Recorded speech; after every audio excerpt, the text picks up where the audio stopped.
परमात्मने नमः। यथार्थ गीता श्रीमद्भगवद गीता अथ अष्टादशो अध्याय। ये गीता का अंतिम अध्याय है, जिसके पूर्वार्ध में योगेश्वर श्री कृष्ण द्वारा प्रस्तुत अनेक प्रश्नों का समाधान है तथा उत्तरार्ध गीता का उपसंहार है कि गीता से लाभ क्या है। 17वें अध्याय में आहार, तप, यज्ञ, दान तथा श्रद्धा का विभाग सहित स्वरूप बताया गया। उसी संदर्भ में त्याग के प्रकार शेष है। अर्जुन ने स्वयं एक प्रश्न रखा कि अर्जुन उवाच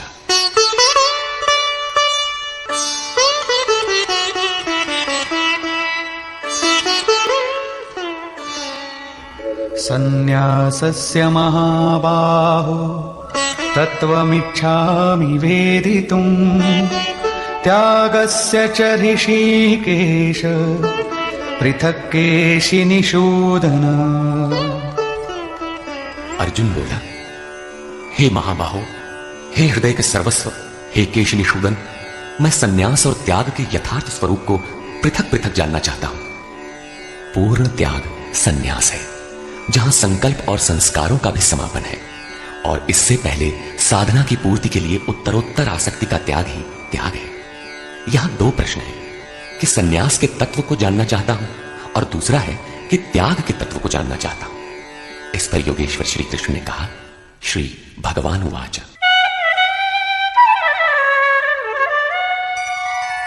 काम्यानां कर्मणां न्यासं सन्न्यासं कवयो विदुः सर्वकर्मफलत्यागं प्राहुस्त्यागं विचक्षणाः। अर्जुन, कितने ही पंडित जन काम्य कर्मों के त्याग को सन्यास कहते हैं और कितने ही विचार कुशल पुरुष संपूर्ण कर्म फलों के त्याग को त्याग कहते हैं।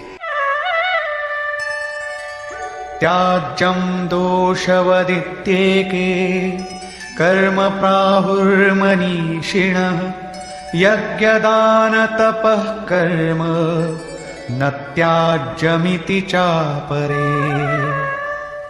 कई एक विद्वान ऐसा कहते हैं कि सभी कर्म दोष युक्त हैं, अतः त्याग देने योग्य हैं, और दूसरे विद्वान ऐसा कहते हैं कि यज्ञ, दान और तप त्यागने योग्य नहीं है। इस प्रकार अनेक मत प्रस्तुत करके योगेश्वर अपना भी निश्चित मत देते हैं।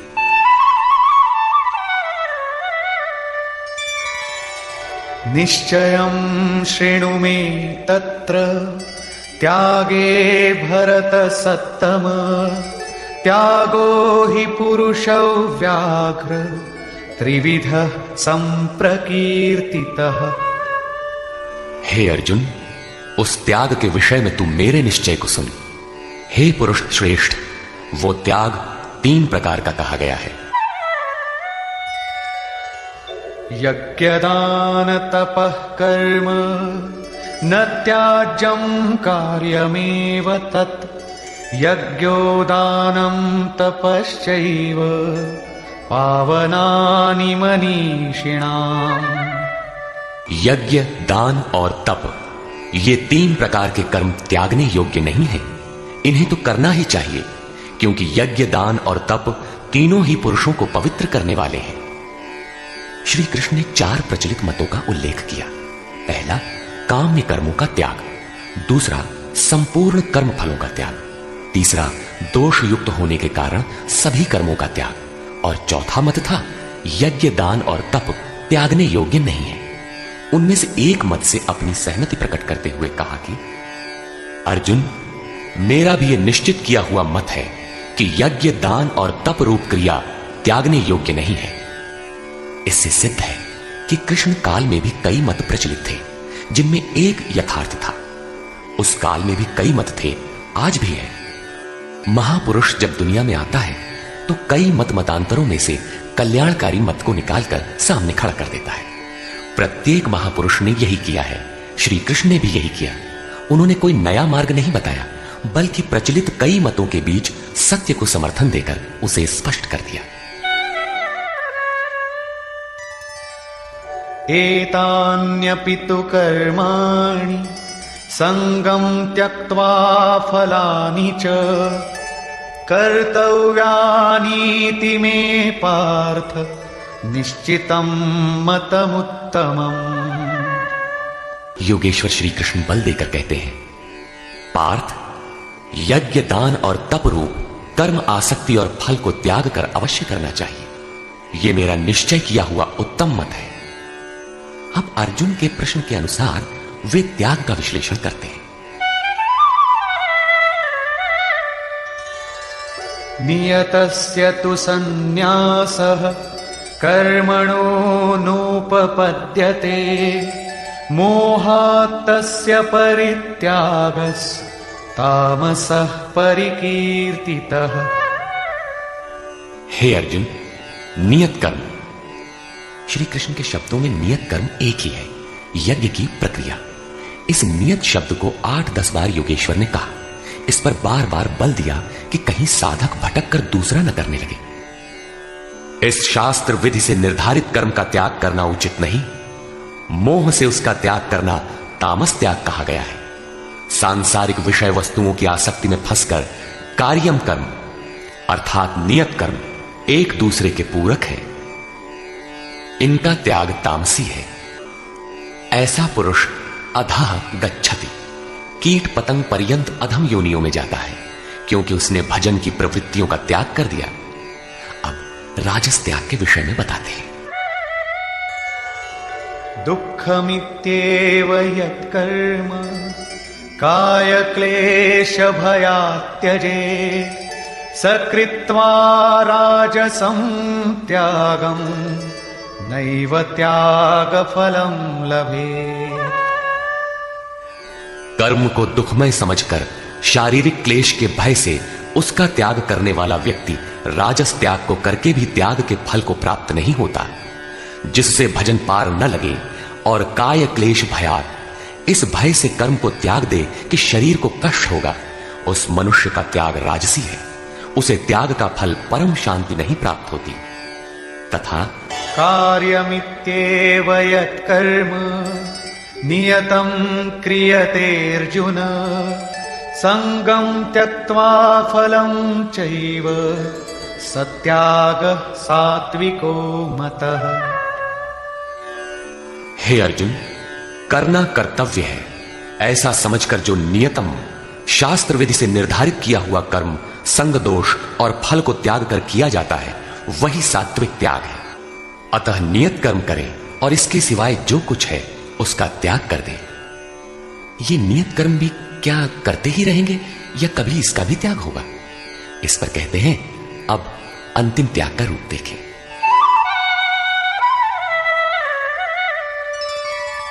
न द्वेष्ट्य कुशलं कर्म कुशलेनानुषज्यते त्यागी सत्त्वसमाविष्टो मेधावी छिन्न संशयः। हे अर्जुन, जो पुरुष अकुशलम कर्म अर्थात अकल्याणकारी कर्म से, शास्त्र नियत कर्म ही कल्याणकारी है, इसके विरोध में जो कुछ है इसी लोक का बंधन है, इसलिए अकल्याणकारी है, ऐसे कर्मों से द्वेष नहीं करता और अकल्याणकारी कर्म में आसक्त नहीं होता। जो करना था वो भी शेष नहीं है। ऐसा सत्व से संयुक्त पुरुष संशय रहित, ज्ञानवान और त्यागी है। उसने सब कुछ त्यागा है, लेकिन प्राप्ति के साथ वो पूर्ण त्याग ही सन्यास है। हो सकता है और कोई सरल रास्ता हो? इस पर कहते हैं, नहीं। नहि देह भृता शक्यं त्यक्तुं कर्माण्यशेषतः यस्तु कर्म फल त्यागी सत्यागीत्यभिधीयते। देहधारी पुरुषों के द्वारा अर्थात केवल शरीर ही नहीं जिसे आप देखते हैं, श्री कृष्ण के अनुसार प्रकृति से उत्पन्न सत रज तम तीनों गुण ही इस जीवात्मा को शरीरों में बांधते हैं। जब तक गुण जीवित है तब तक वो जीवधारी है। किसी न किसी रूप में शरीर परिवर्तित होता रहेगा, देह के कारण जब तक जीवित है। देहधारी पुरुषों के द्वारा संपूर्णता से सब कर्मों का त्याग संभव नहीं है। इसलिए जो पुरुष कर्म के फल का त्यागी है वही त्यागी है, ऐसा कहा जाता है। अतः जब तक शरीर के कारण जीवित हैं तब तक नियत कर्म करें और उनके फल का त्याग करें। बदले में किसी फल की कामना न करें। वैसे सकामी पुरुषों के कर्मों का फल भी होता है। अनिष्टमिष्टं मिश्रं च त्रिविधं कर्मणः फलम् भवत्यत्यागिनां प्रीत्य न तु सन्न्यासिनां क्वचित्। सकामी पुरुषों के कर्मों का अच्छा, बुरा और मिला हुआ ऐसा 3 प्रकार का फल मरने के पश्चात भी होता है। जन्म जन्मांतरों तक मिलता है, किंतु सन्यासी नाम सर्वस्व का न्यास अर्थात अंत करने वाले पूर्ण त्यागी पुरुषों के कर्मों का फल किसी भी काल में नहीं होता। यही शुद्ध सन्यास है। सन्यास चरमोत्कृष्ट अवस्था है। भले बुरे कर्मों का फल तथा पूर्ण न्यास काल में उनके अंत का प्रश्न पूरा हुआ। अब पुरुष के द्वारा शुभ अथवा अशुभ कर्म होने में क्या कारण है, इस पर देखें। पंचैतानि महाबाहो कारणानि निबोध मे सांख्ये कृतान्ते प्रोक्तानि सिद्धये सर्वकर्मणाम्। हे महाबाहो, संपूर्ण कर्मों की सिद्धि के लिए 5 कारण सांख्य सिद्धांत में कहे गए हैं। उन्हें तू मुझसे भली प्रकार जान। अधिष्ठानं तथा कर्ता करणं च पृथग्विधं विविधाश्च पृथक् चेष्टा दैवं चैवात्र पंचमम्। इस विषय में कर्ता अर्थात ये मन, पृथक पृथक करण अर्थात जिनके द्वारा किया जाता है, यदि शुभ पार लगता है तो विवेक, वैराग्य, शम, दम, त्याग, अनवरत चिंतन की प्रवृत्तियां करण होंगी। यदि अशुभ पार लगता है तो काम, क्रोध, राग, द्वेष, लिप्सा इत्यादि करण होंगे। इनके द्वारा प्रेरित होंगे नाना प्रकार की न्यारी न्यारी चेष्टाएं अर्थात अनंत इच्छाएं। आधार अर्थात साधन, जिस इच्छा के साथ साधन मिला वही इच्छा पूरी होने लगती है। और 5वां हेतु है दैव अथवा संस्कार। इसकी पुष्टि करते हैं। शरीर वांग मनोभिर्यत् कर्म प्रारभते नरः न्याय्यं वा विपरीतं वा पंचैते तस्य हेतवः। मनुष्य मन, वाणी अथवा शरीर से शास्त्र के अनुसार अथवा विपरीत जो कुछ कर्म आरंभ करता है, उनके ये 5 ही कारण हैं। परंतु ऐसा होने पर भी तत्रैवं सति कर्तारम् आत्मानं केवलं तु यः पश्यत्यकृतबुद्धित्वान् न स पश्यति दुर्मतिः। जो पुरुष अशुद्ध बुद्धि के कारण उस विषय में कैवल्य स्वरूप आत्मा को करता देखता है, वो दुर्बुद्धि यथार्थ नहीं देखता अर्थात भगवान नहीं करते। इस प्रश्न पर योगेश्वर श्री कृष्ण ने दूसरी बार बल दिया। अध्याय 5 में उन्होंने कहा था कि वो प्रभु न करता है, न कराता है, न क्रिया के संयोग को जोड़ता है। तो लोग कहते क्यों हैं? मोह से लोगों की बुद्धि आवृत है, इसलिए जो कुछ भी कह सकते हैं। यहां भी कहते हैं कर्म होने में 5 कारण हैं। उसके बावजूद भी जो कैवल्य स्वरूप परमात्मा को करता देखता है, वो मूल बुद्धि अर्थात दुर्बुद्धि यथार्थ नहीं देखता अर्थात भगवान नहीं करते। जबकि अर्जुन के लिए वे ताल ठोक कर खड़े हो जाते हैं। निमित्त मात्रम भव, कि करता धरता तो मैं हूं, तू निमित्त बनकर खड़ा भर रहे। अंततः वे महापुरुष कहना क्या चाहते हैं? वस्तुतः भगवान और प्रकृति के बीच एक आकर्षण रेखा है। जब तक साधक प्रकृति की सीमा में है, भगवान नहीं करते। बहुत समीप रहकर भी दृष्टा रूप में ही रहते हैं। अनन्य भाव से इष्ट को पकड़ने पर वे हृदय देश से संचालक बन जाते हैं। साधक प्रकृति की आकर्षण सीमा से निकलकर उनके क्षेत्र में आ जाता है। ऐसे अनुरागी के लिए वे ताल ठोककर सदैव खड़े रहते हैं। केवल उसी के लिए भगवान करते हैं। अतः चिंतन करें। प्रश्न पूरा हुआ। आगे देखें।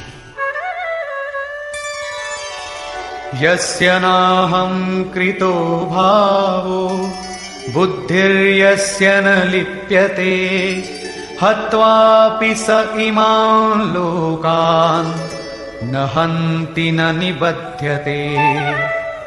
जिस पुरुष के अंतःकरण में मैं करता हूं ऐसा भाव नहीं है तथा जिसकी बुद्धि लिपायमान नहीं होती, वो पुरुष इन सब लोगों को मारकर भी वास्तव में न तो मारता है और न बंधता है। लोक संबंधी संस्कारों का विलय ही लोक संहार है। अब उस नियत कर्म की प्रेरणा कैसे होती है, इस पर देखें।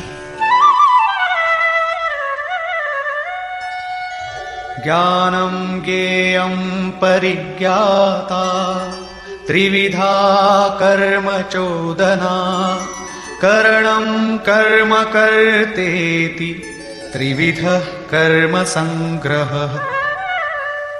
अर्जुन, परिज्ञाता अर्थात पूर्ण ज्ञाता महापुरुषों से ज्ञानम, उसको जानने की विधि से, और ज्ञेय, जानने योग्य वस्तु। श्री कृष्ण ने पीछे कहा मैं ही ज्ञेय, जानने योग्य पदार्थ हूं, से कर्म करने की प्रेरणा मिलती है। पहले तो पूर्ण ज्ञाता कोई महापुरुष हो, उनके द्वारा उस ज्ञान को जानने की विधि प्राप्त हो, लक्ष्य ज्ञेय पर दृष्टि हो, तभी कर्म की प्रेरणा मिलती है। और कर्ता अर्थात मन की लगन, करण अर्थात विवेक, वैराग्य, शम, दम इत्यादि तथा कर्म की जानकारी से कर्म का संग्रह होता है, कर्म इकट्ठा होने लगता है। पीछे कहा गया था कि प्राप्ति के पश्चात उस पुरुष का कर्म किए जाने से कोई प्रयोजन नहीं होता और न छोड़ने से हानि ही होती है। फिर भी लोक संग्रह अर्थात पीछे वालों के हृदय में कल्याणकारी साधनों के संग्रह के लिए वो कर्म में बरतता है। कर्ता, करण और कर्म के द्वारा इनका संग्रह होता है। ज्ञान, कर्म और कर्ता के भी तीन तीन भेद हैं। ज्ञानम कर्म च कर्ता च त्रिधैव गुण भेदतः प्रोच्यते गुण संख्यानि यथावत् शृणुतान्यपि। ज्ञान, कर्म तथा कर्ता भी गुणों के भेद से सांख्य शास्त्र में तीन तीन प्रकार के कहे गए हैं, उन्हें भी तू यथावत सुन। प्रस्तुत है पहले ज्ञान का भेद। सर्वभूतेषु येनैकं भावमव्ययमीक्षते अविभक्तं विभक्तेषु तज्ज्ञानं विद्धि सात्विकम्। अर्जुन, जिस ज्ञान से मनुष्य पृथक पृथक सब भूतों में एक अविनाशी परमात्मा भाव को विभाग रहित एक रस देखता है, उस ज्ञान को तू सात्विक जान। ज्ञान प्रत्यक्ष अनुभूति है जिसके साथ ही गुणों का अंत होना है। यह ज्ञान की परिपक्व अवस्था है। अब राजस ज्ञान देखें। पृथक्त्वेन तु यज्ज्ञानं नानाभावान् पृथग्विधान् वेत्ति सर्वेषु भूतेषु तज्ज्ञानं विद्धि राजसम्। जो ज्ञान संपूर्ण भूतों में भिन्न प्रकार के अनेक भावों को अलग अलग करके जानता है कि ये अच्छा है, ये बुरे हैं, उस ज्ञान को तू राजस जान। ऐसी स्थिति है तो राजसी स्तर पर तुम्हारा ज्ञान है। अब देखें तामस ज्ञान। यत्तु कृत्स्नवदेकस्मिन् कार्ये सक्तमहैतुकम् अतत्त्वार्थवदल्पं च तत्तामसमुदाहृतम्। जो ज्ञान एकमात्र शरीर में ही संपूर्णता के सदृश आसक्त है, युक्ति रहित अर्थात जिसके पीछे कोई क्रिया नहीं है, तत्व के अर्थ स्वरूप परमात्मा की जानकारी से अलग करने वाला और तुच्छ है, वो ज्ञान तामस कहा जाता है। अब प्रस्तुत है कर्म के तीन भेद। नियतं संगरहितं अरागद्वेषतः कृतं अफलप्रेप्सुना कर्म यत्तत् सात्विकमुच्यते। जो कर्म नियतम शास्त्र विधि से निर्धारित है, अन्य नहीं, संग दोष और फल को न चाहने वाले पुरुष द्वारा बिना राग द्वेष के किया जाता है, वो कर्म सात्विक कहा जाता है। नियत कर्म अर्थात आराधना चिंतन है जो परम में प्रवेश दिलाता है। यत्तु कामेप्सुना कर्म साहंकारेण वा पुनः क्रियते बहुलायासं तद्राजसमुदारितम्। जो कर्म बहुत परिश्रम से युक्त है, फल को चाहने वाले और अहंकार युक्त पुरुष द्वारा किया जाता है, वो कर्म राजस कहा जाता है। ये पुरुष भी वही नियत कर्म करता है, किंतु अंतर मात्र इतना ही है कि फल की इच्छा और अहंकार से युक्त है, इसलिए उसके द्वारा होने वाले कर्म राजस है। अब देखें तामस। अनुबंधं क्षयं हिंसा अनवेक्ष्य च पौरुषं मोहादारभ्यते कर्म यत्तत्तामसमुच्यते। जो कर्म अंततः नष्ट होने वाला है, हिंसा सामर्थ्य को न विचार कर केवल मोहवश आरंभ किया जाता है, वो कर्म तामस कहा है। स्पष्ट है कि यह कर्म शास्त्र का नियत कर्म नहीं है, उसके स्थान पर भ्रांति है। अब देखें कर्ता के लक्षण। मुक्त संगो नहं वादी धृत्युत्साह समन्वितः सिद्ध्य सिद्ध्योर्निर्विकारः कर्ता सात्विक उच्यते। जो कर्ता संग दोष से रहित होकर अहंकार के वचन न बोलने वाला, धैर्य और उत्साह से युक्त होकर कार्य के सिद्ध होने और न होने में हर्ष शोक इत्यादि विकारों से सर्वथा रहित होकर कर्म में अर्थात अहिर्निश प्रवृत्त है, वो कर्ता सात्विक कहा जाता है। यही उत्तम साधक के लक्षण है। कर्म वही है, नियत कर्म। रागी कर्म फल प्रेप्सुः लुब्धो हिंसात्मको शुचिः हर्ष शोकान्वितः कर्ता राजसः परिकीर्तितः।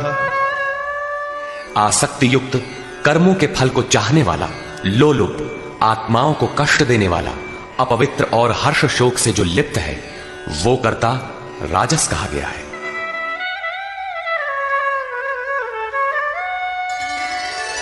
अयुक्तः प्राकृतः स्तब्धः शठो नैष्कृतिकोलसः विषादी दीर्घसूत्री च कर्ता तामस उच्यते। जो चंचल चित्त वाला, असभ्य, घमंडी, धूर्त, दूसरे के कार्यों में बाधा पहुंचाने वाला, शोक करने के स्वभाव वाला, आलसी और दीर्घ सूत्री है कि फिर कर लेंगे, वो कर्ता तामस कहा जाता है। दीर्घ सूत्री कर्म को कल पर टालने वाला है, यद्यपि करने की इच्छा उसे भी रहती है। इस प्रकार कर्ता के लक्षण पूरे हुए। अब योगेश्वर श्री कृष्ण ने नवीन प्रश्न उठाया, बुद्धि, धारणा और सुख के लक्षण।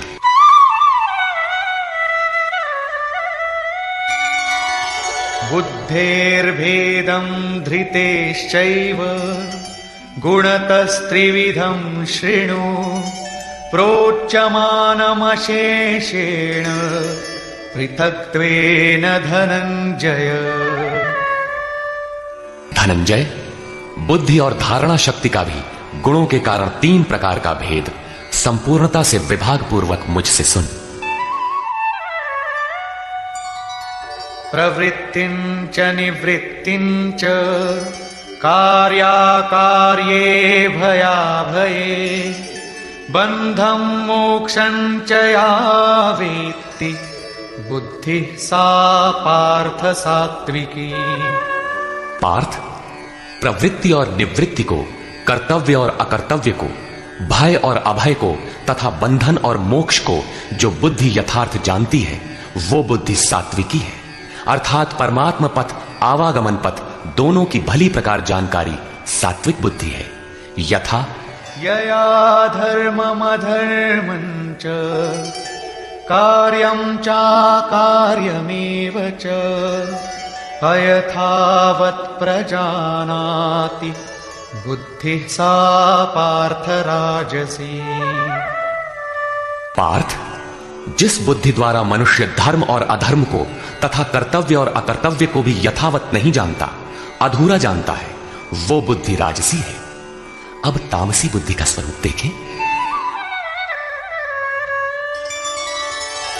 अधर्मं धर्ममिति या मन्यते तमसावृता सर्वार्थान् विपरीतांश बुद्धिः सा पार्थ तामसी। पार्थ, तमोगुण से ढकी हुई जो बुद्धि अधर्म को धर्म मानती है तथा संपूर्ण हितों को विपरीत ही देखती है, वो बुद्धि तामसी है। यहां श्लोक 30 से 32 तक बुद्धि के 3 भेद बताए गए।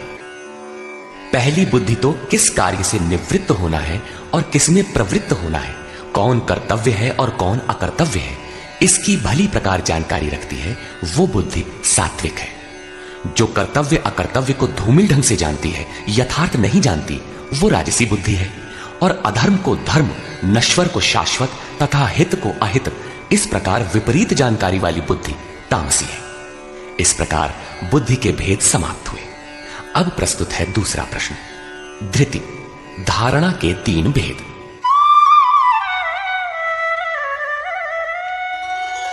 धृत्यायया धारयते मनः प्राणेन्द्रिय क्रिया योगेनाव्यभिचारिण्या धृतिः सा पार्थ सात्विकी। योगेन, यौगिक प्रक्रिया के द्वारा, अव्यभिचारिणी, योग चिंतन के अलावा दूसरे किसी स्फुरण का आना व्यभिचार है।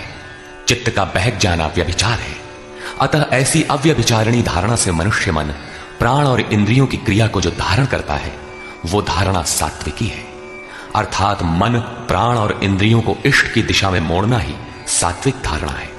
तथा यया तु धर्म कामार्थान् धृत्या धारयतेऽर्जुन प्रसंगेन फलाकांक्षी धृतिः सा पार्थ राजसी।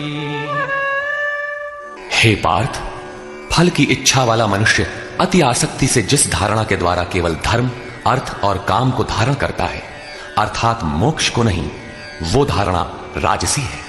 इस धारणा में भी लक्ष्य वही है, केवल कामना करता है, जो कुछ करता है उसके बदले में चाहता है। अब तामसी धारणा के लक्षण देखें।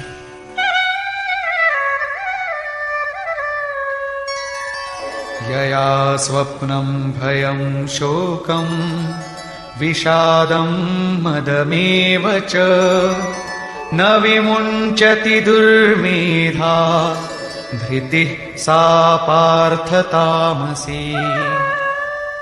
हे पार्थ, दुष्ट बुद्धि वाला मनुष्य जिस धारणा के द्वारा निद्रा, भय, चिंता, दुख और अभिमान को भी, अर्थात नहीं छोड़ता, इन सबको धारण किए रहता है, वो धारणा तामसी है। ये प्रश्न पूरा हुआ। अगला प्रश्न है सुख।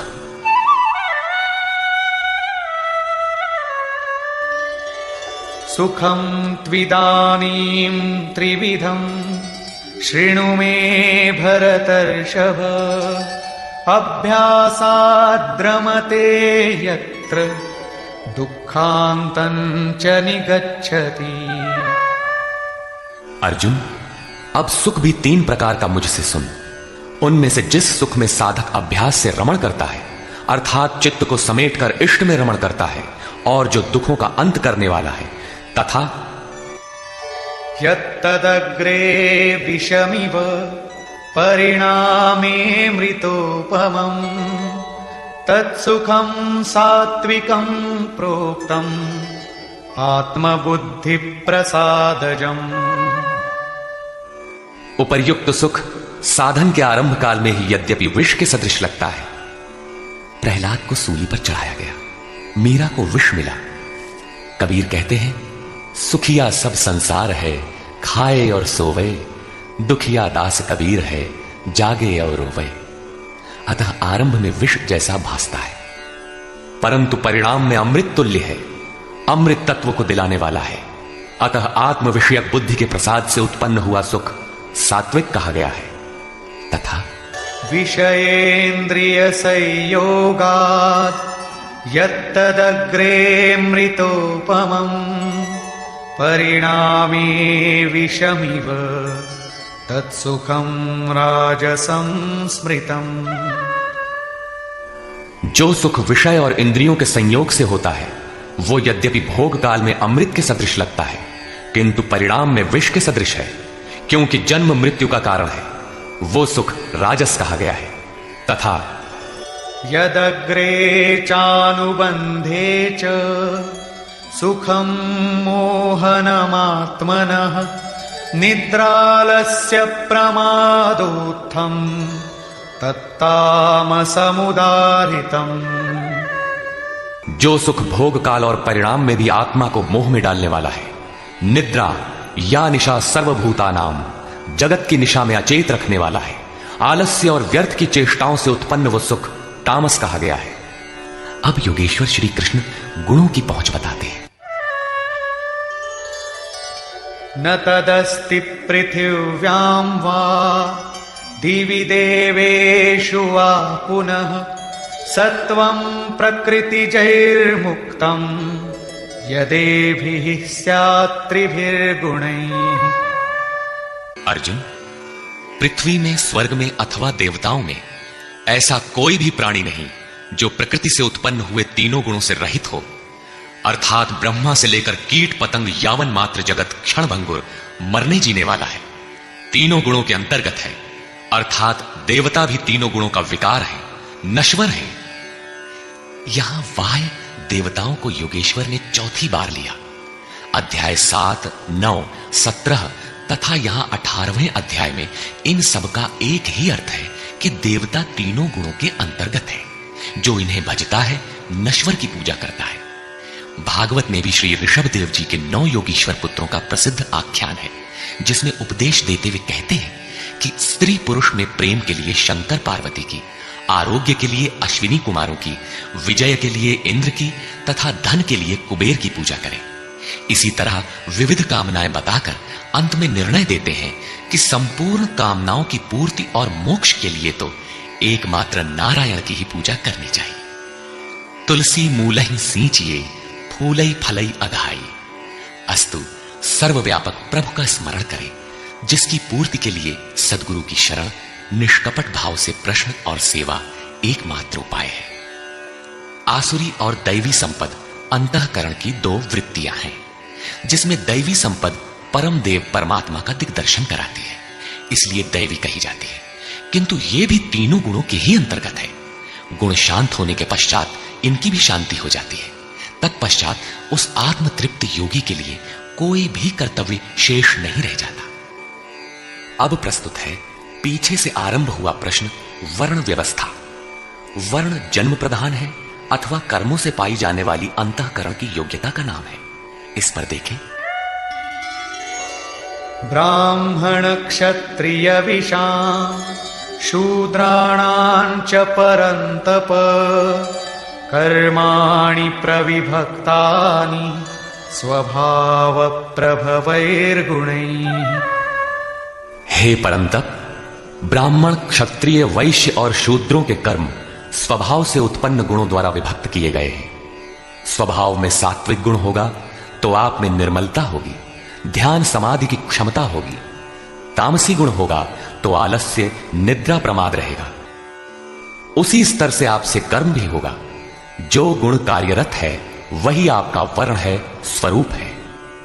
इस प्रश्न को योगेश्वर श्री कृष्ण ने यहां चौथी बार लिया है।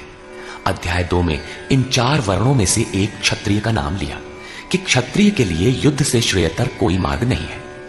तीसरे अध्याय में उन्होंने कहा कि दुर्बल गुण वाले के लिए भी उसके स्वभाव से उत्पन्न योग्यता के अनुसार धर्म में प्रवृत्त होना, उसमें मर जाना भी परम कल्याणकारक है। दूसरों की नकल करना भयावह है। अध्याय 4 में बताया कि 4 वर्णों की सृष्टि मैंने की। तो क्या मनुष्यों को 4 जातियों में बांटा? कहते हैं नहीं, गुण कर्म विभागशः। गुणों के योग्यता से कर्म को 4 सोपानों में बांटा। यहां गुण एक पैमाना है, उसके द्वारा माप कर कर्म करने की क्षमता को 4 भागों में बांटा।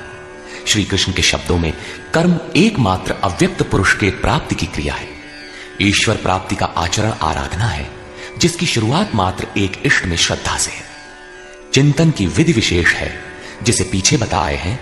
इस यज्ञार्थ कर्म को ही 4 भागों में बांटा। अब कैसे समझें कि हम में कौन से गुण हैं और किस श्रेणी के हैं, इस पर यहां कहते हैं। शमोदमस्तपः शौचम् क्षान्तिरार्जवमेव च ज्ञानं विज्ञानमास्तिक्यम् ब्रह्म कर्म स्वभावजम्। मन का शमन, इंद्रियों का दमन, पूर्ण पवित्रता, मन, वाणी और शरीर को इष्ट के अनुरूप तपाना, क्षमा भाव, मन, इंद्रियों और शरीर की सर्वथा सरलता, आस्तिक बुद्धि अर्थात एक इष्ट में सच्ची आस्था, ज्ञान अर्थात परमात्मा की जानकारी का संचार, विज्ञान अर्थात परमात्मा से मिलने वाले निर्देशों की जागृति एवं उसके अनुसार चलने की क्षमता, ये सब स्वभाव से उत्पन्न हुए ब्राह्मण के कर्म हैं। अर्थात जब स्वभाव में ये योग्यताएं पाई जाएं, कर्म धारावाही होकर स्वभाव में ढल जाए, तो वो ब्राह्मण श्रेणी का करता है। तथा शौर्यं तेजो धृतिर्दाक्षं युद्धे चाप्यपलायनम् दानमीश्वर भावश्च क्षात्रं कर्म स्वभावजम्। शूरवीरता, ईश्वरीय तेज का मिलना, धैर्य, चिंतन में दक्षता अर्थात कर्मसु कौशलम, कर्म करने में दक्षता, प्रकृति के संघर्ष से न भागने का स्वभाव, दान अर्थात सर्वस्व का समर्पण, सब भावों पर स्वामी भाव अर्थात ईश्वर भाव, ये सब क्षत्रिय के स्वभावजम, स्वभाव से उत्पन्न हुए कर्म है। स्वभाव में ये योग्यताएं पाई जाती हैं तो वो कर्ता क्षत्रिय है। अब प्रस्तुत है वैश्य तथा शूद्र का स्वरूप। कृषिगौरक्षवाणिज्यम् वैश्यकर्म स्वभावजम् परिचर्यात्मकं कर्म शूद्रस्यापि स्वभावजम्। कृषि, गोरक्षा और व्यवसाय वैश्य के स्वभावजन्य कर्म है। गोपालन ही क्यों, भैंस को मार डालें, बकरी न रखें, ऐसा कुछ नहीं है। सुदूर वैदिक वाडहमय में गो शब्द अंतःकरण एवं इंद्रियों के लिए प्रचलित था। गोरक्षा का अर्थ है इंद्रियों की रक्षा। विवेक, वैराग्य, शम, दम के द्वारा इंद्रियां सुरक्षित होती हैं। काम, क्रोध, लोभ, मोह के द्वारा ये विभक्त हो जाती हैं, क्षीण हो जाती हैं। आत्मिक संपत्ति ही स्थिर संपत्ति है। ये अपना निज धन है जो एक बार साथ हो जाने पर सदैव साथ देती है। प्रकृति के द्वंद्वों में से उनका शनैः शनैः संग्रह करना व्यवसाय है। विद्याधनम सर्वधन प्रधानम, इसे अर्जित करना वाणिज्य है। खेती, शरीर ही एक क्षेत्र है। इसके अंतराल में बोया हुआ बीज संस्कार रूप में भला बुरा जमता है। अर्जुन, इस निष्काम कर्म में बीज अर्थात आरंभ का नाश नहीं होता। परम तत्व के चिंतन का जो बीज इस क्षेत्र में पड़ा है, उसे सुरक्षित रखते हुए इसमें आने वाले विजातीय विकारों का निराकरण करते जाना खेती है। अपने से उन्नत अवस्था वाले, प्राप्ति वाले गुरुजनों की सेवा करना शूद्र का स्वभावजन्य कर्म है। शूद्र का अर्थ नीच नहीं अपितु अल्पज्ञ है। निम्न श्रेणी का साधक ही शूद्र है। प्रवेशिका श्रेणी का वो साधक परिचर्या से ही आरंभ करे। स्वभाव परिवर्तनशील है। स्वभाव के परिवर्तन के साथ वर्ण परिवर्तन हो जाता है। वस्तुतः ये वर्ण अति उत्तम, उत्तम, मध्यम और निकृष्ट 4 अवस्थाएं हैं। कर्म पथ पर चलने वाले साधकों की ऊंची नीची 4 सीढ़ियां हैं, क्योंकि कर्म एक ही है, नियत कर्म। श्री कृष्ण कहते हैं कि परम सिद्धि की प्राप्ति का यही एक रास्ता है कि स्वभाव में जैसी योग्यता है वहीं से लगे। इसको देखें।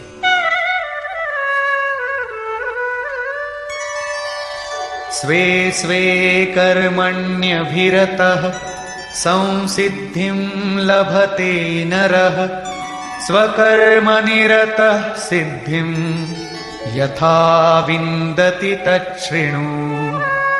अपने अपने स्वभाव में पाई जाने वाली योग्यता के अनुसार कर्म में लगा हुआ मनुष्य संसिद्धिम, भगवत प्राप्ति रूपी परम सिद्धि को प्राप्त होता है। पहले भी कहे आए हैं, इस कर्म को करके तू परम सिद्धि को प्राप्त होगा। कौन सा कर्म करके? अर्जुन, तू शास्त्र विधि से निर्धारित कर्म, यज्ञार्थ कर्म कर। अब स्वकर्म करने की क्षमता के अनुसार कर्म में लगा हुआ मनुष्य परम सिद्धि को किस प्रकार प्राप्त होता है, वो विधि तुम मुझसे सुन। ध्यान दे। यतः प्रवृत्तिर्भूतानां येन सर्वमिदं ततं स्वकर्मणा तमभ्यर्च सिद्धिं विन्दति मानवः। जिस परमात्मा से सब भूतों की उत्पत्ति हुई, जिससे यह संपूर्ण जगत व्याप्त है, उस परमेश्वर को स्वकर्मणा, अपने स्वभाव से उत्पन्न हुए कर्म के द्वारा अर्चन कर परम सिद्धि को प्राप्त होता है। अतः परमात्मा की भावना और परमात्मा का ही सर्वांगीण अर्चन और क्रमशः चलना आवश्यक है। जैसे कोई बड़ी कक्षा में बैठ जाए तो छोटी भी खो देगा और बड़ी तो मिलेगी ही नहीं। अतः इस कर्म पथ पर सोपानशः चलने का विधान है, जैसे अध्याय 18 के 6 श्लोक में। इसी पर पुनः बल देते हुए कहते हैं कि आप अल्पज्ञ ही क्यों ना हो, वहीं से आरंभ करें। वो विधि है परमात्मा के प्रति समर्पण। श्रेयान् स्वधर्मो विगुणः परधर्मात् स्वनुष्ठितात् स्वभावनियतं कर्म कुर्वन्नाप्नोति किल्बिषम्। अच्छी प्रकार अनुष्ठान किए हुए दूसरे के धर्म से गुण रहित भी स्वधर्म परम कल्याणकारक है। स्वभाव नियतम, स्वभाव से निर्धारित किया हुआ कर्म करता हुआ मनुष्य पाप अर्थात आवागमन को प्राप्त नहीं होता। प्रायः साधकों को उच्चाटन होने लगता है कि हम सेवा करते ही रहेंगे, वे तो ध्यानस्थ हैं, अच्छे गुणों के कारण उनका सम्मान है। तुरंत वे नकल करने लगते हैं। श्री कृष्ण के अनुसार नकल या ईर्ष्या से कुछ मिलेगा नहीं। अपने स्वभाव से कर्म करने की क्षमता के अनुसार कर्म करके ही कोई परम सिद्धि पाता है, छोड़कर नहीं। सहजं कर्म कौन्तेय सदोषमपि न त्यजेत् सर्वारम्भा हि दोषेण धूमेनाग्निरिवावृताः। कौन्तेय, दोष युक्त अल्पज्ञ अवस्था वाला है तो सिद्ध है कि अभी दोषों का बाहुल्य है। ऐसा दोष युक्त भी सहजम कर्म, स्वभाव से उत्पन्न सहज कर्म को नहीं त्यागना चाहिए, क्योंकि धुएं से अग्नि के सदृश सभी कर्म किसी न किसी दोष से आवृत्त हैं। ब्राह्मण श्रेणी ही सही, कर्म तो करना पड़ रहा है। स्थिति नहीं मिली तब तक दोष विद्यमान है, प्रकृति का आवरण विद्यमान है। दोषों का अंत वहां होगा जहां ब्राह्मण श्रेणी का कर्म भी ब्रह्म में प्रवेश के साथ विलय हो जाता है। उस प्राप्ति वाले का लक्षण क्या है जहां कर्मों से प्रयोजन नहीं रह जाता? असक्त बुद्धि सर्वत्र जितात्मा विगतः स्पृहः नैष्कर्म्य सिद्धिं परमां संन्यासेनाधिगच्छति। सर्वत्र आसक्ति से रहित बुद्धि वाला, स्पृहा से सर्वथा रहित, जीते हुए अंतःकरण वाला पुरुष संन्यासी नाम सर्वस्व के न्यास की अवस्था में परम नैष्कर्म्य की सिद्धि को प्राप्त होता है। यहां संन्यास और परम नैष्कर्म्य सिद्धि पर्याय है। यहां सांख्य योगी वहीं पहुंचता है जहां की निष्काम कर्मयोगी। ये उपलब्धि दोनों मार्गियों के लिए समान है। अब परम नैष्कर्म्य सिद्धि को प्राप्त हुआ पुरुष जैसे ब्रह्म को प्राप्त होता है, उसका संक्षेप में चित्रण करते हैं। सिद्धिं प्राप्तो यथा ब्रह्म तथाप्नोति निबोध मे समासेनैव कौन्तेय निष्ठा ज्ञानस्य या परा। कौन्तेय, जो ज्ञान की परानिष्ठा है, पराकाष्ठा है, उस परम सिद्धि को प्राप्त हुआ पुरुष ब्रह्म को जैसे प्राप्त होता है, उस विधि को तू मुझसे संक्षेप में जान। अगले श्लोक में वही विधि बता रहे हैं, ध्यान दे। बुद्ध्या विशुद्धया युक्तो धृत्यात्मानं नियम्य च शब्दादीन् विषयांस् त्यक्त्वा रागद्वेषौ व्युदस्य च विविक्तसेवी लघ्वाशी यतवाक्कायमानसः ध्यानयोगपरो नित्यं वैराग्यं समुपाश्रितः। अर्जुन, विशेष रूप से शुद्ध बुद्धि से युक्त एकांत और शुभ देश का सेवन करने वाला, साधना में जितना सहायक हो उतना ही आहार करने वाला, जीते हुए मन, वाणी और शरीर वाला, दृढ़ वैराग्य को भली प्रकार प्राप्त हुआ पुरुष, निरंतर ध्यान योग के परायण और ऐसी धारणा से युक्त अर्थात इसी सब को धारण करने वाला तथा अंतःकरण को वश में करके शब्दादिक विषयों को त्याग कर राग द्वेष को नष्ट करके तथा अहंकारं बलं दर्पं कामं क्रोधं परिग्रहं विमुच्य निर्ममः शांतो ब्रह्मभूयाय कल्पते। अहंकार, बल, घमंड, काम, क्रोध, बाह्य वस्तुओं और आंतरिक चिंतनों का त्याग कर ममता रहित शांत अंतःकरण हुआ पुरुष पर ब्रह्म के साथ एक ही भाव होने के लिए योग्य होता है। आगे देखें।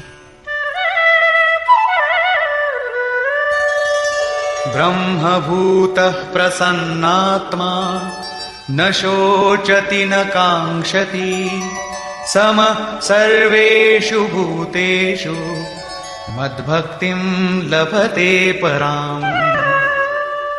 ब्रह्म के साथ एक ही भाव होने की योग्यता वाला वो प्रसन्न चित्त पुरुष न तो किसी वस्तु के लिए शोक करता है और न किसी की आकांक्षा ही करता है। सब भूतों में समभाव हुआ वो भक्ति की पराकाष्ठा पर है। भक्ति अपना परिणाम देने की स्थिति में है जहां ब्रह्म में प्रवेश मिलता है। अब भक्त्या मामभिजानाति यावान्यश्चास्मि तत्त्वतः ततो मां तत्त्वतो ज्ञात्वा विशते तदनन्तरम्। उस पराभक्ति के द्वारा वो मुझे तत्व से भली प्रकार जानता है। वो तत्व है क्या? मैं जो और जिस प्रभाव वाला हूं, अजर अमर शाश्वत जिन अलौकिक गुणधर्मों वाला हूं, उसे जानता है और मुझे तत्व से जानकर तत्काल ही मुझ में प्रवेश कर जाता है।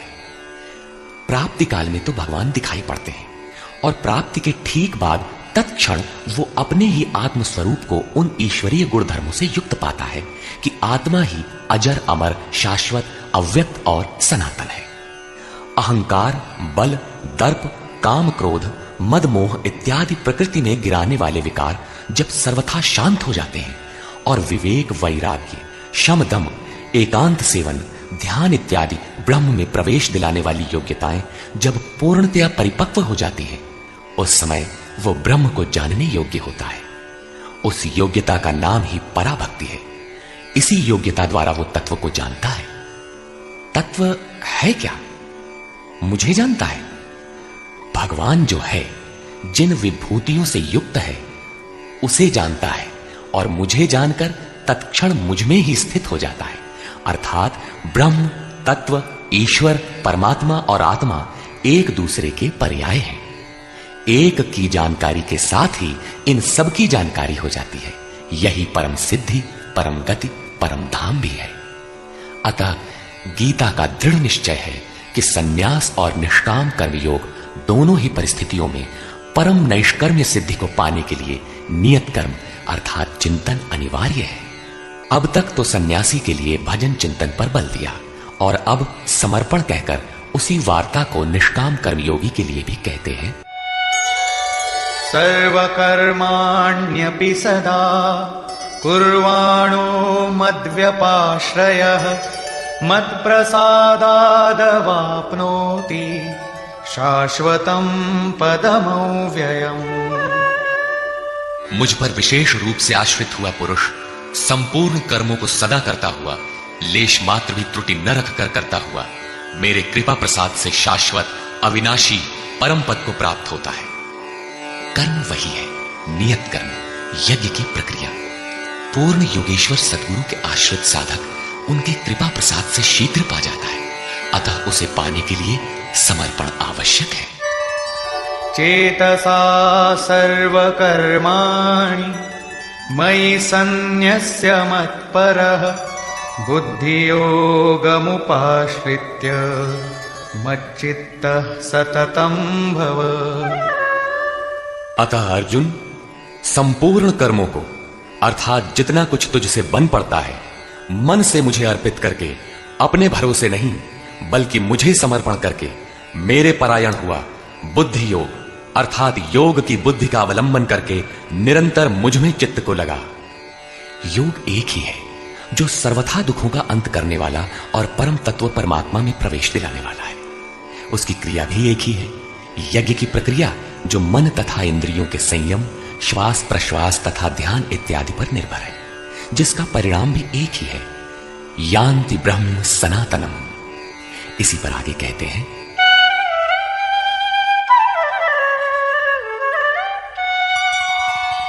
मच्चित्तः सर्वदुर्गाणि मत्प्रसादात् तरिष्यसि अथ चेत्त्वमहङ्कारात् न श्रोष्यसि विनङ्क्ष्यसि।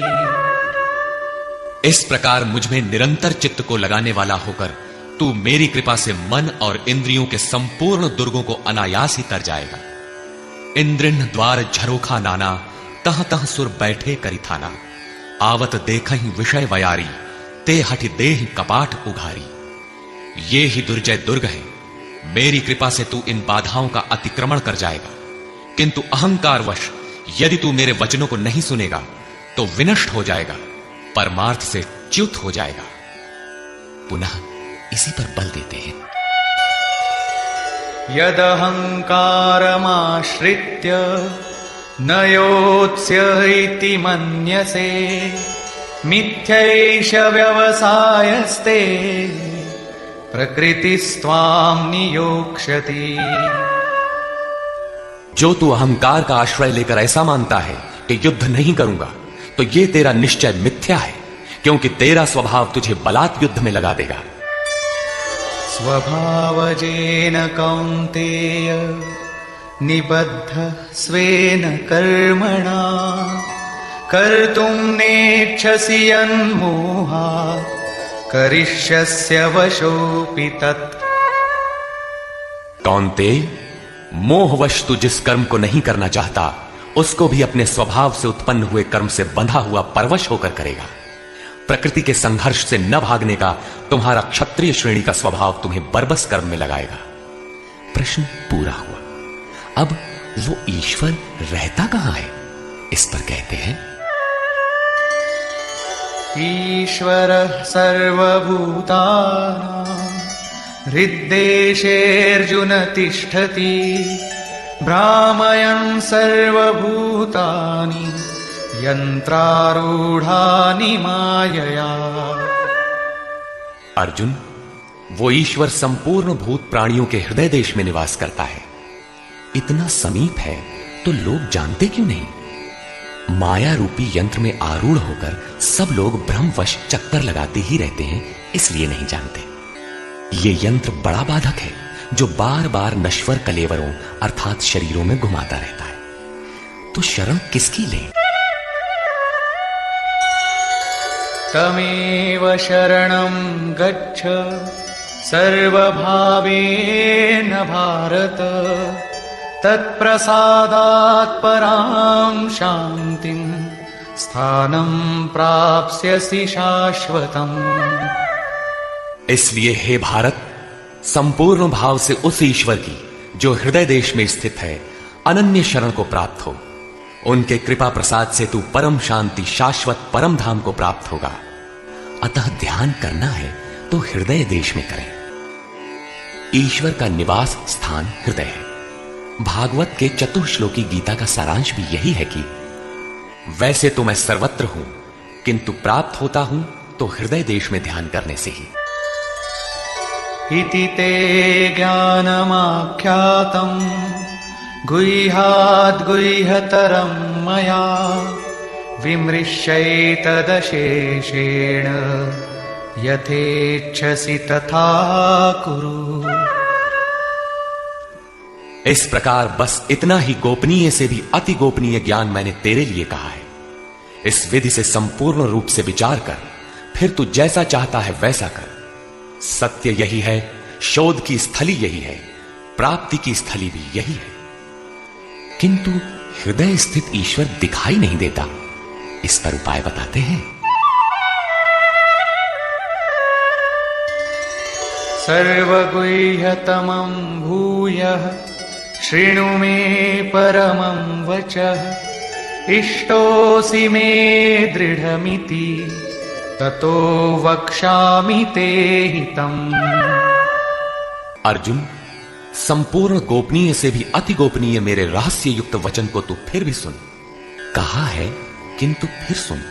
साधक के लिए इष्ट सदैव खड़े रहते हैं। क्योंकि तू मेरा अतिशय प्रिय है, इसलिए ये परम हितकारक वचन मैं तेरे लिए फिर भी कहूंगा।